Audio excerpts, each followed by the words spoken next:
নমস্কার বন্ধুরা, আশা করি আপনারা সকলে ভালো আছেন। কাকলি কিচেনে সকলকে স্বাগত। আজকে রান্না করেছি সজনের ডাঁটা, আলু বেগুন দিয়ে মাছের ঝোল। আপনারা সকলেই সজনের ডাঁটা দিয়ে মাছের ঝোল রান্না জানেন, কিন্তু আমি যেভাবে করি সেটাই আপনাদের কাছে শেয়ার করলাম। তাহলে চলুন রান্নাটা দেখা যাক।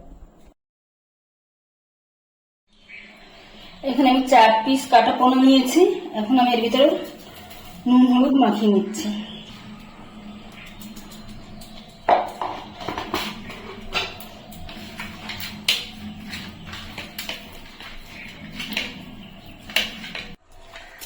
ভালো করে নুন হলুদ মাখিয়ে নিয়েছি। এখন আমি এটাকে সাইডে রেখে দিচ্ছি।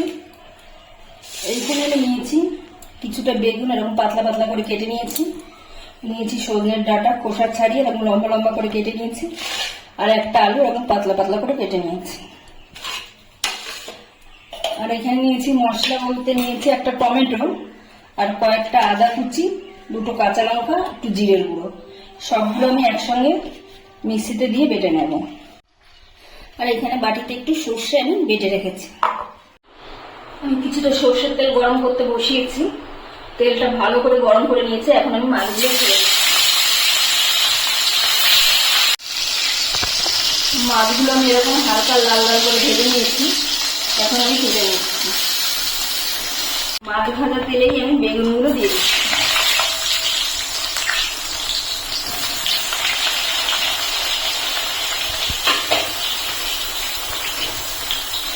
দিচ্ছি সামান্য লবণ দিয়ে আমি এখন বেগুনগুলোকে একটু ভেজে নেব। বেগুনগুলো আমার ভাজা হয়ে গেছে। আমি এখন তুলে নিচ্ছি বেগুনগুলো। ওই তেলের ভিতরে আমি দিয়ে দিচ্ছি কিছুটা জিরে আর কিছুটা কালো জিরে ফোড়ন।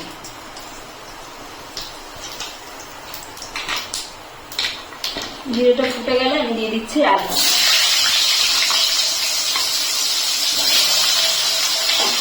আলুটাকে আমি একটু ভেজে নেব। আলুটা একটু ভাজা হয়ে গেলে তারপরে আমি দিয়ে দিচ্ছি ডাঁটাগুলো।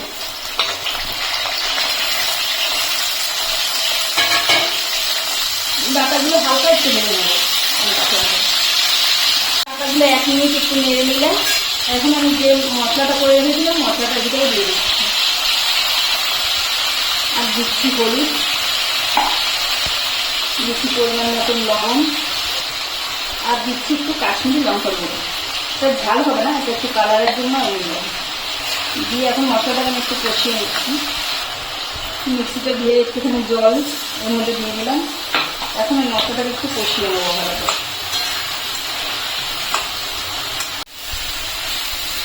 মশলাটা আমি ভালো করে কষে নিয়েছি। এই মশলা থেকে তেল ছাড়তে আরম্ভ করেছি। এখন আমি যে সর্ষেটা বেটে রেখেছিলাম জল দিয়ে গুলে নিয়েছি। এখন একটা ছাঁকনির সাহায্যে জলটা দেবো, ছিদ্রাটা আমি ফেলে দেবো। কতটা ছিদ্রা বেরিয়েছে এটা আমি দেবো না, এটা ফেলে দেবো। এখন ঝোলটা ফুটে উঠলে তারপরে মাছটাকে দেবো। ঝোলটা ফুটে উঠেছে। এখন আমি মাছগুলো দিয়ে দিচ্ছি। এখন আমি ঢাকা দিয়ে 5 মিনিট রেখে দিচ্ছি। এখন আমি দিয়ে দিচ্ছি এর মধ্যে 3টে কাঁচা লঙ্কা।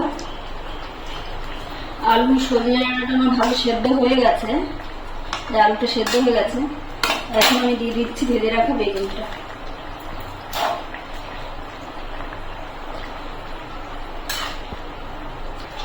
তারপরে দিয়ে দিচ্ছি ধনেপাতা কুচি।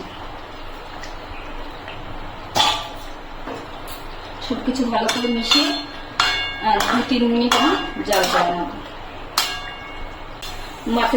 মাছের ঝোলটা আমার তৈরি হয়ে গেছে। এখন আমি নামিয়ে নেব। রেসিপিটি তৈরি হয়ে গেছে। ভিডিওটি যদি ভালো লাগে তাহলে একটা লাইক করবেন এবং কমেন্টে জানাবেন কেমন হয়েছে। আর যারা নতুন চ্যানেলটিকে সাবস্ক্রাইব করে পাশে থাকবেন।